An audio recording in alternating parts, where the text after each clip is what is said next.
Those who applied for the latest round of free COVID-19 test kits from the government may be puzzled that they're getting kits mailed to them that are days away from expiring. Yeah, tonight, consumer investigator Steve Sprich is getting some answers about what exactly is going on here. Steve? Rod, Angela, as you know, home tests are a critical part of helping people determine if they may be infected by the virus, and millions of us are eligible for a third round of free tests sent to our homes by the government. But the expiration dates on some of those tests recently mailed to people are confusing, so we're here to help clarify. The third round of test kit mailings was authorized by the White House back in May, part of the government's plan unveiled in January to fight COVID-19. We're making 1 billion at-home tests available for you to order and be delivered to your home for free. But many of those free kits mailed during the first or second rounds of the program are now reaching their expiration dates. Then, test kit makers discovered some brands have longer shelf life.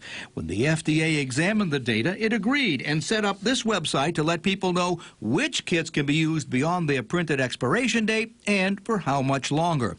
As of today, the FDA lists 22 brands, but the Roche COVID-19 home test kit is not listed on the FDA website. But it turns out those kits, too, have been granted an extension. But how do you know that?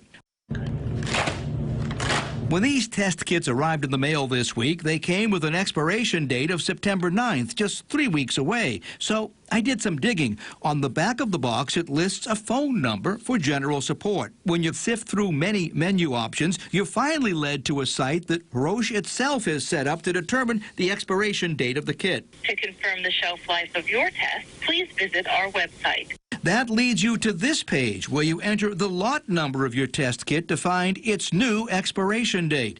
You can find the lot number here on the box or on the package materials inside the kit.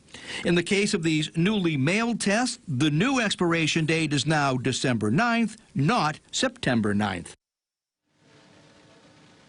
And for your own security, to make sure there isn't more confusion about whether these Roche brand test kits are good or not, we recommend documenting the new expiration date, writing it right on the outside of the box. Working for you, I'm consumer investigator Steve Sprich. That is a very good idea. Yeah. All right, Steve, thank you.